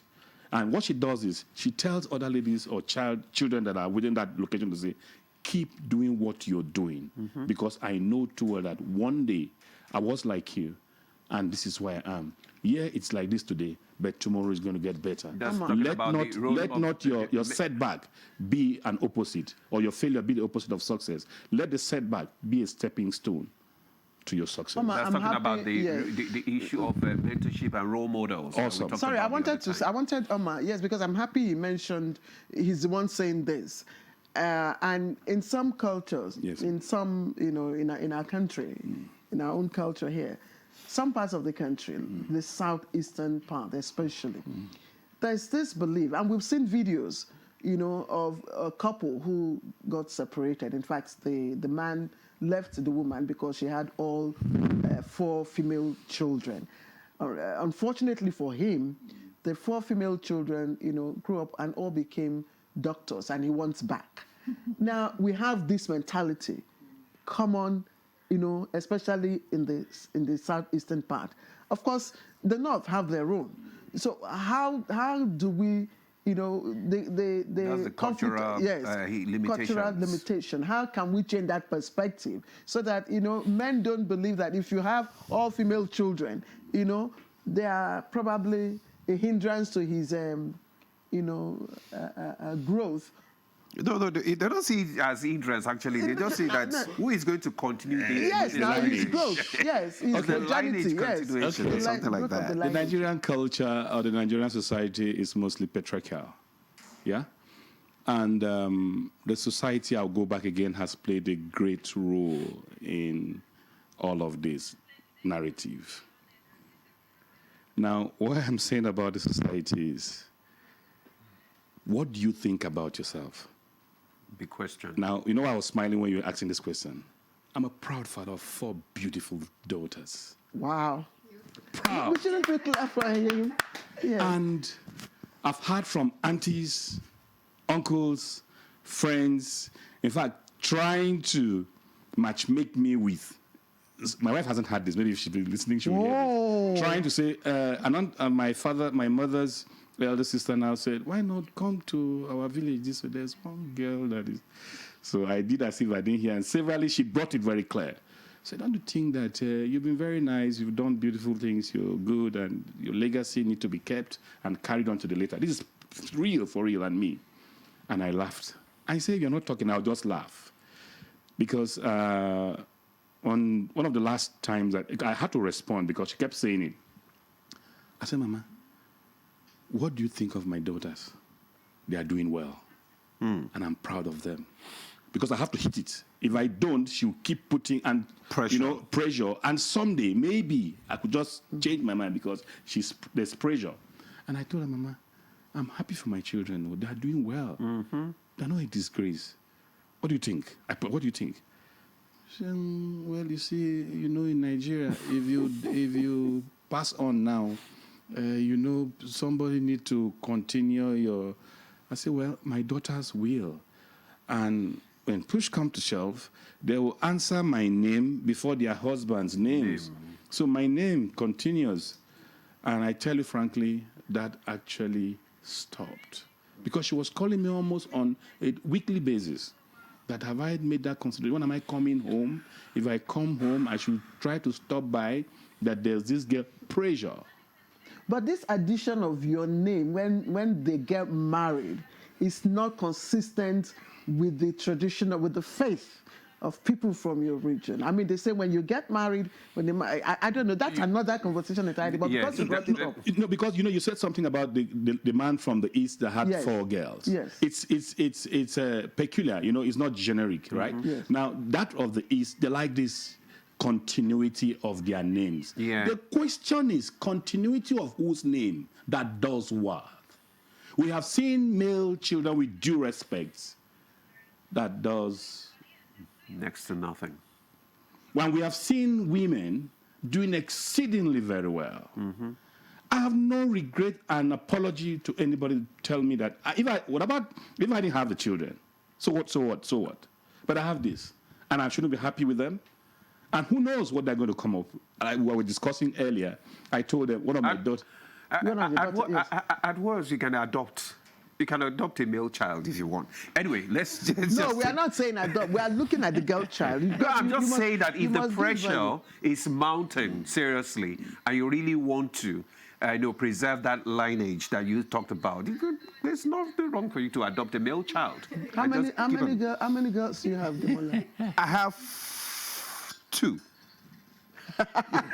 We don't count. We don't count our children. All right. Okay. Let me just read this out so that Asmal can respond to this because of our time. The African culture is deeply rooted in the discrimination of girl child. That's why the ecstasy at the arrival of a female child is nothing compared to that of a male child. And our culture does not recognize you as a real man until you are able to replicate yourself in a male child. Until this is tackled, there is a wider reorientation amongst African men. The narrative might still remain with us for long. That's Omololu B.A. This one is Chidima Gadzima from Borno State. It says, good morning. African societies, particularly Nigerian culture, often do not promote gender equity and equality, and this has been a major barrier in all aspects of life. However, promoting education for all genders, enforcing gender-sensitive laws and policies, empowering women economically, and raising public awareness about the importance of equality can help bridge this gap and create a more inclusive society. This one is from, I think it's still the same thing. Okay, maybe you can respond to that. Okay, I think basically what I will keep saying is education, awareness creation, advocacy. And why is this so passionate to my heart? Because this is the entire framework of what our organization stands for. Okay. Our organization, the Center for Nonviolence and Gender Advocacy in Nigeria, is basically, we are not a donor-funded organization as such.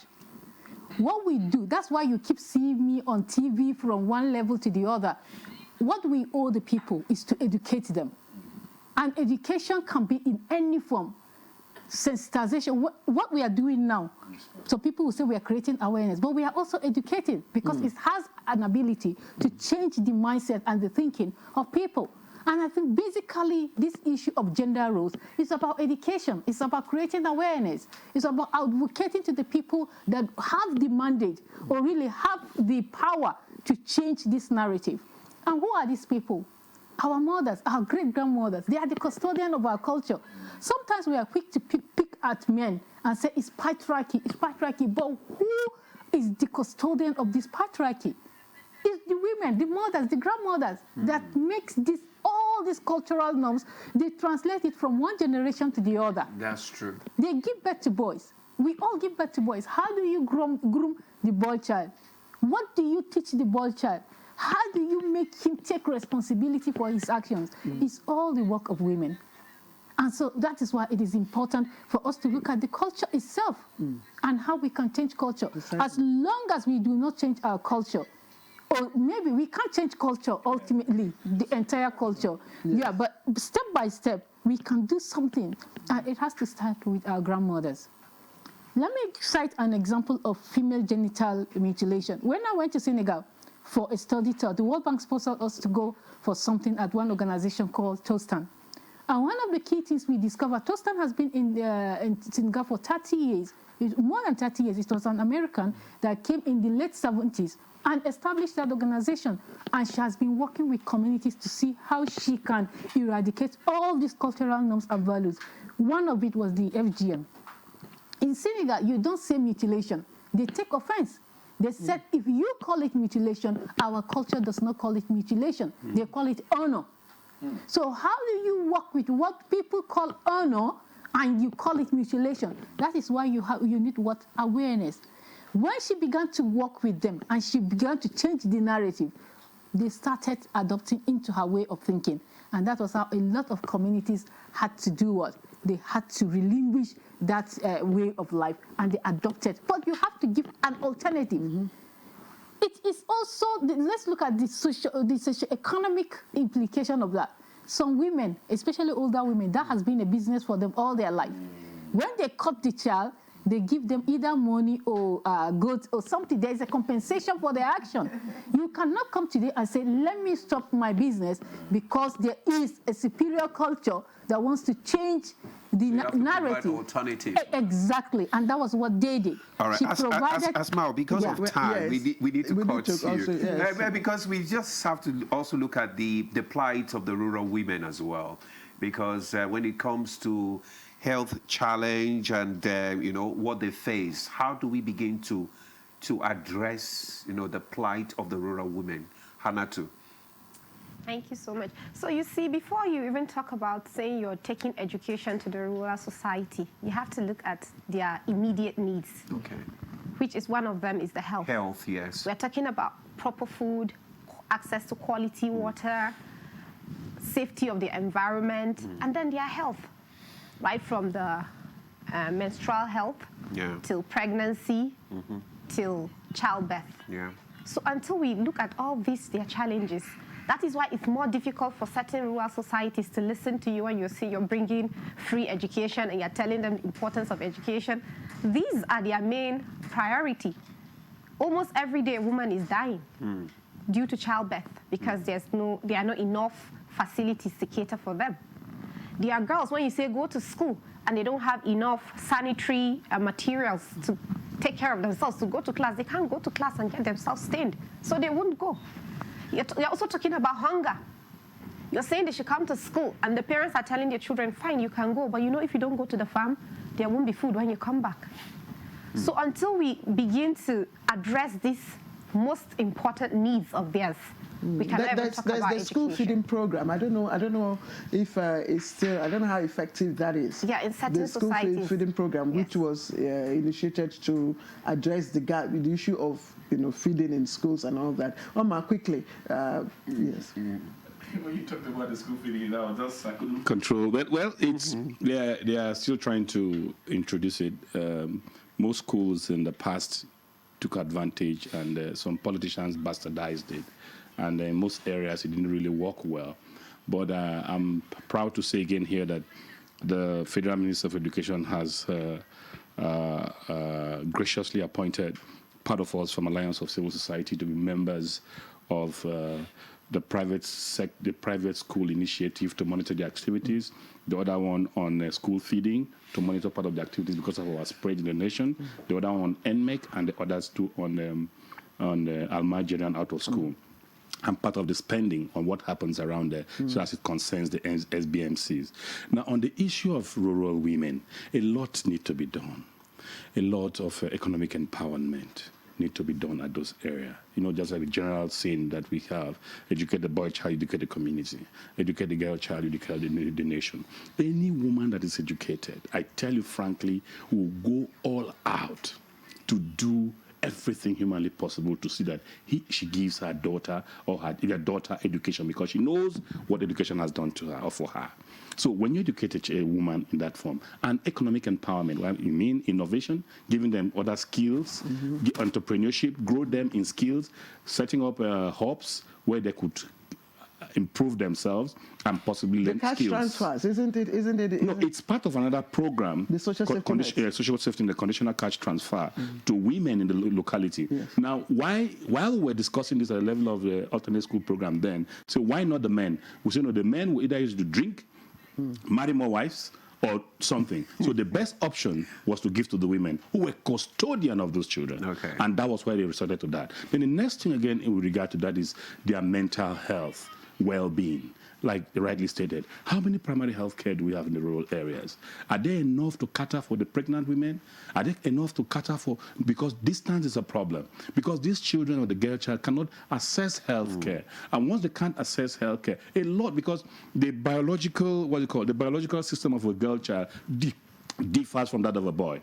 She needs more attention, health-wise and stuff. So when all of this are provided, I think when the women are empowered, number one, giving mental health, well-being, it's very important. Okay. Skill and innovation is very important. Let me just take question, and then we end up with Asmao.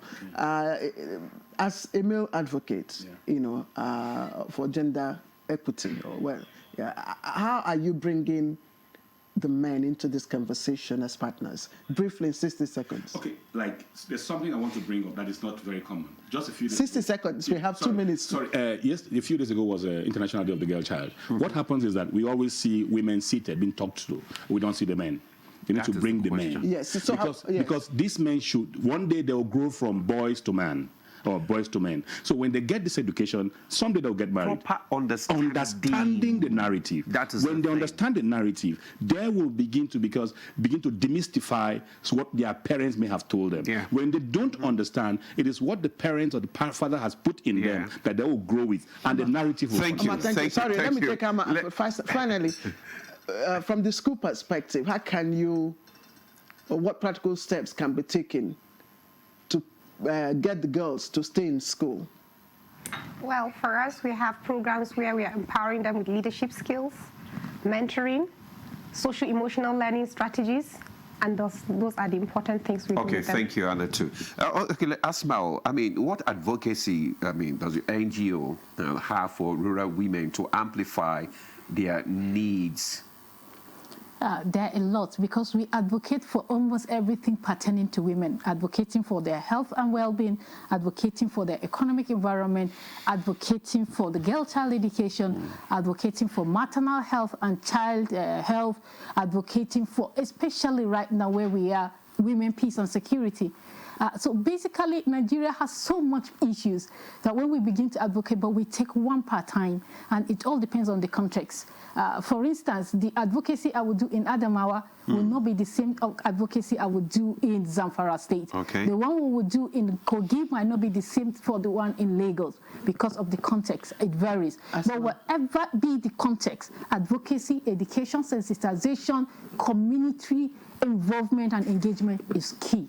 Asma, thank you. And I just would like to conclude this conversation by saying that when a father, Papa, if you say delay the marriage of your daughter, teacher, keep the girl in school, mother, say to your daughter, finish school first, and of course, society, government, listen. then we'll change the narrative. Asmao, I'd like to thank you very much. Asmao, of course, Benzilio is Executive Director, Center for Non-Violence and Gender Advocacy in Nigeria. Thank you very much for joining us for this interesting conversation. Hannah Tubaba, educationist and head teacher, Great Heights Academy, Abuja. Thank you very much for joining us. Of course, Comrade Oman Dave, team lead of Edu Radio Alliance of Civil Society for Sustainable, Inclusive and Transformative Education. Thank you very much. And of course, we are the regional coordinator for South Forum. Thank you very much for joining us. Now, you know why I'm excited? Yes. I'm not the only male here today. So. I know. Thank you for sending in your messages. There were messages I couldn't take, but we acknowledge you, someone from Abakaliki and, of course, Kanu. Thank you. And that's Good Morning Nigeria for today. We thank you very much for joining us. I'm Claire Delabu Abdurrazak. I'll see you next week, Tuesday. Demola will be here tomorrow. Thank you for joining us.